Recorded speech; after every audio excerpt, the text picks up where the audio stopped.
Subscribe कीजिए हमारे YouTube channel को और बेल आइकन पर प्रेस कीजिए हमारी लेटेस्ट वीडियो पाने के लिए।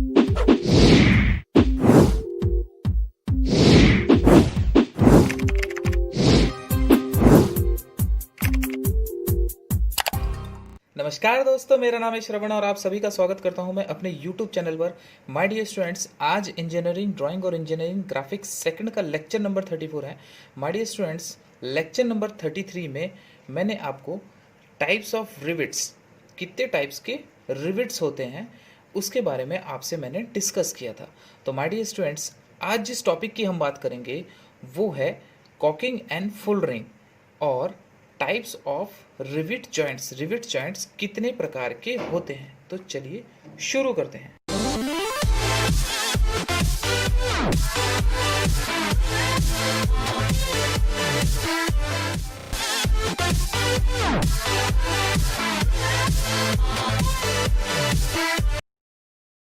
ऑलराइट स्टूडेंट्स, तो आज हमारा लेक्चर नंबर 34 है जिसमें हम caulking and folding and types of rivet joints के बारे में पढ़ेंगे।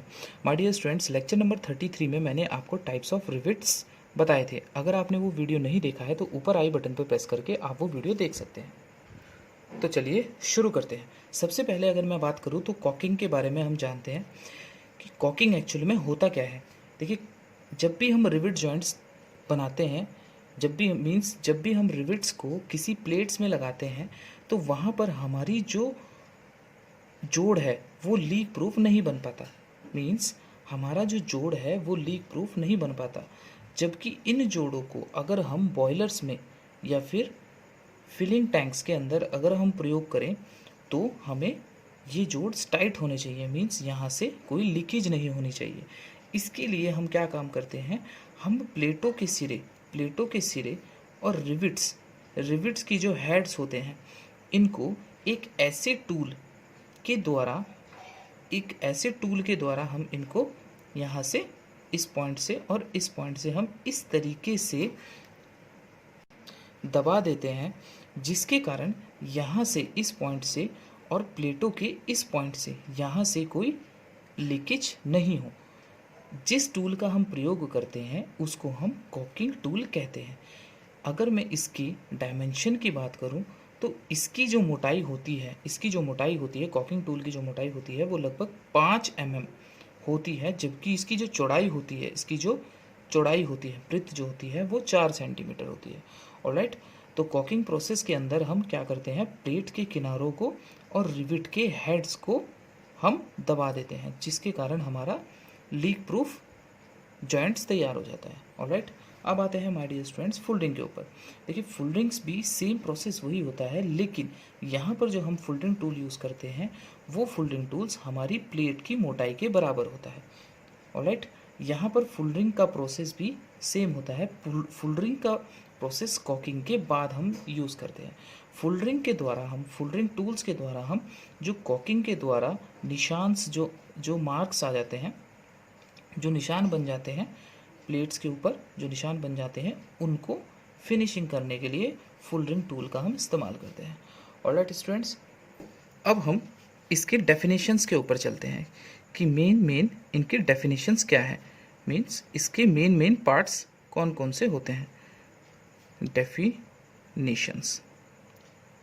ऑलराइट, तो सबसे पहला जो डेफिनेशन में आता है that is called a pitch. Most important point है, बता देता हूँ कि इसकी डेफिनेशन क्या होती है कि एक ही पंक्ति में दो लगातार रिविटों के मध्य की जो दूरी होती है, मीन्स एक पंक्ति में अगर दो रिविट्स लगी हुई हैं तो इनके बीच की जो डिस्टेंस है उसे हम पिच कहते हैं। जनरली जो इसकी डिस्टेंस होती है वो होती है 3D। मीन्स जो हम पिच लेते हैं वो हमारी होती है 3D। Alright, where D is the diameter, जहां D हमारा डायामीटर है। ऑलराइट, नेक्स्ट जो हमारी आती है सेकंड, वो आती है हमारी डायगोनल पिच। जैसे कि अगर हम नाम से ही इससे वर्णित हो रहा है, डायगोनल का अर्थ होता है अगर हम एक पॉइंट से दूसरे पॉइंट पर डायगोनली चले। मीन्स इस प्रकार की पिच वहाँ पर यूज़ होगी जहाँ पर 2 रिविट्स पंक्तियों में लगी हों, मीन्स 2 रिविट्स पंक्तियों में लगी हुई हों। ऑलराइट, तो एक रिविट और दूसरे रिविट के बीच की जो डायगोनल डिस्टेंस होगी वो हमारी डायगोनल पिच कहलाएगी। इसको हम P और स्मॉल d, यहाँ पर नीचे छोटा सा सफिक्स में स्मॉल d बना होता है, इससे हम इसको दर्शाते हैं। तो इसकी अगर मैं परिभाषा की बात करूँ तो क्या होगी कि यह प्लेट की 2 संलग्न पंक्तियों में रिविटों के बीच की विकर्ण दूरी होती है, जिसे हम PD से प्रदर्शित करते हैं। ऑलराइट स्टूडेंट्स, थर्ड जो हमारा पॉइंट आता है that is called a back pitch. Back pitch, alright. तो बैक पिच क्या होती है माय डियर स्टूडेंट्स हमारी, कि रिविट जोड़ में 2 लगातार पंक्ति, रिविट का जो जोड़ होगा उसकी जो 2 लगातार पंक्तियां होंगी। मैं यहाँ पर छोटा सा एक इमेज भी बना के आपको बता देता हूँ। Suppose that this is the top view, alright. Then यहाँ पर एक रिविट लगी हुई है, एक रिविट यहाँ पे है, ये डॉटेड आ जाएगा। सपोज दैट एक रिविट यहाँ पे लगी हुई है एंड एक रिविट यहाँ पे लगी हुई है एंड एक रिविट यहाँ पे लगी हुई है एंड एक रिविट यहाँ पे लगी हुई है। ऑलराइट, देन अब माय डियर स्टूडेंट्स अगर हम पिच की बात करें तो एक रिविट के केंद्र से दूसरे रिविट के केंद्र के बीच की दूरी को हम पिच कहते हैं, that is called a pitch. जैसे कि हमारा स्क्रू थ्रेड के अंदर भी एक थ्रेड के क्रेस्ट से दूसरे थ्रेड के क्रेस्ट तक की जो बीच की डिस्टेंस होती थी वो हमारी पिच कहलाती थी। ऑलराइट, देन अब आते हैं हम डायगोनल पिच पर। तो माय डियर स्टूडेंट्स मैंने अभी जो आपको बताया डायगोनल पिच हमारी क्या होती है, 2 रिविट्स की जो पंक्तियां होती हैं उसमें एक रिविट और दूसरे रिविट की डायगोनली जो डिस्टेंस होगी, यहाँ से यहाँ तक की जो डिस्टेंस होगी that is called a diagonal pitch. इसको हम PD से डिनोट करते हैं। ऑलराइट, नाउ अब हम आते हैं बैक पिच पर। तो माय डियर स्टूडेंट्स एक रिविट और दूसरी रिविट 2 पंक्तियों में 2 क्रमागत रिविटों के मध्य दूरी को हम बैक पिच कहते हैं। यहाँ से यहाँ तक की जो डिस्टेंस हमारी होगी that is called a back pitch. इसको हम PB से डिनोट भी करते हैं, PB से। ऑलराइट, देन लास्ट जो हमारा पॉइंट आता है वो आता है मार्जिन।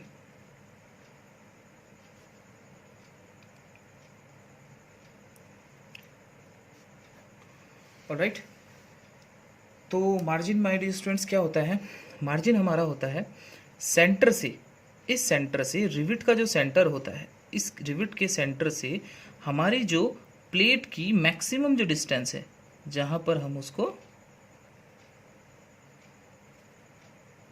जहाँ तक उसकी डिस्टेंस होती है that is called a margin. यहाँ पर शो कर देता हूँ मैं इसको, मार्जिन। ऑलराइट, देन अब माय डियर स्टूडेंट्स मैं आपको इसके टाइप्स बताता हूँ कि टाइप्स ऑफ रिविट जॉइंट्स कितने टाइप, ऑलराइट, कितने टाइप्स के होते हैं। तो सबसे पहले हम आते हैं टाइप्स ऑफ रिविट जॉइंट्स के। वीडियो को मैं ज़्यादा लंबी नहीं करूँगा, सिर्फ आपको रिविट जॉइंट्स के टाइप्स बताऊँगा और रिविट जॉइंट्स जो हैं हम वो नेक्स्ट वीडियो से अपनी स्टार्ट करेंगे, कौन कौन से रिविट जॉइंट्स होते हैं। तो सबसे पहले बेसिकली अगर हम रिविट्स को लगाने के ढंग के अकॉर्डिंग अगर हम करें तो रिविट्स को हम 2 टाइप से लगा सकते हैं। फर्स्टली हमारा आता है lap joint, lap joint, and secondly हमारा आता है बट जॉइंट।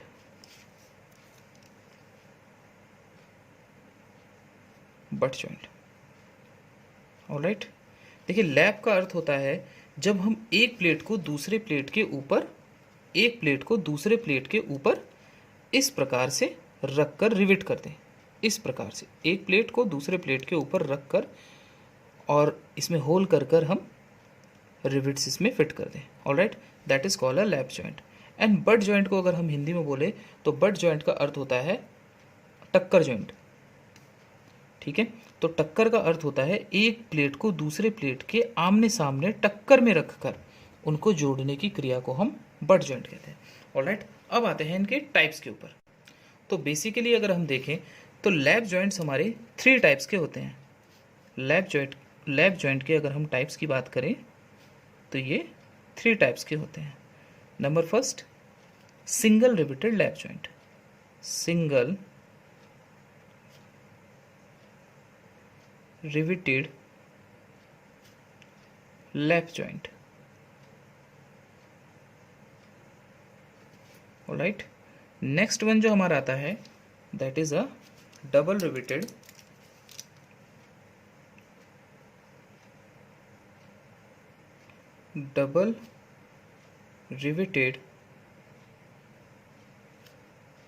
Lap joint. लेकिन इसके अंदर चैन टाइप आ जाता है,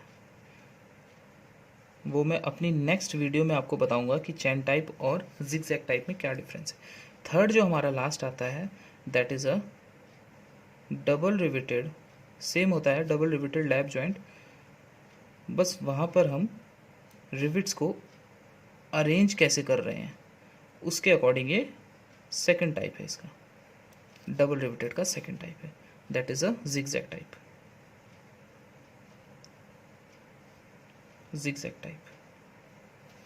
ऑलराइट, देन अब चलते हैं बट जॉइंट पर। बट जॉइंट की अगर हम बात करें तो बट जॉइंट हमारे 4 टाइप्स के होते हैं। नंबर फर्स्ट की अगर मैं बात करूं then single riveted my dear students, butt joint हमें हमेशा बट जॉइंट को अगर हम बनाना है तो हमें उसमें एक कवर प्लेट भी ज़रूर लगानी पड़ेगी। Single riveted single cover, single riveted single cover butt joint.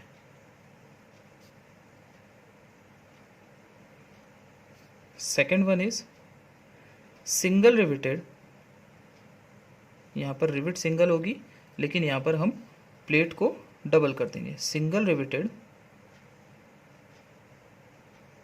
Double cover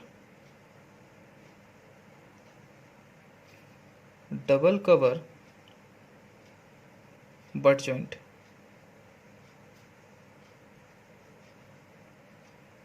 next one, third one आता है हमारा, यहाँ पर हमारी रिवेट डबल हो जाएगी, double riveted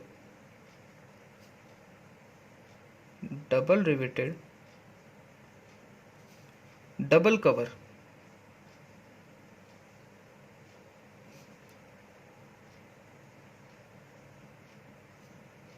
butt joint.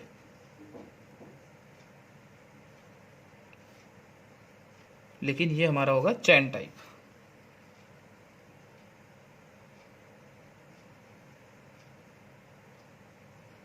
Alright, and last one is, या मेरे पास स्पेस कम है, डबल रिवेटेड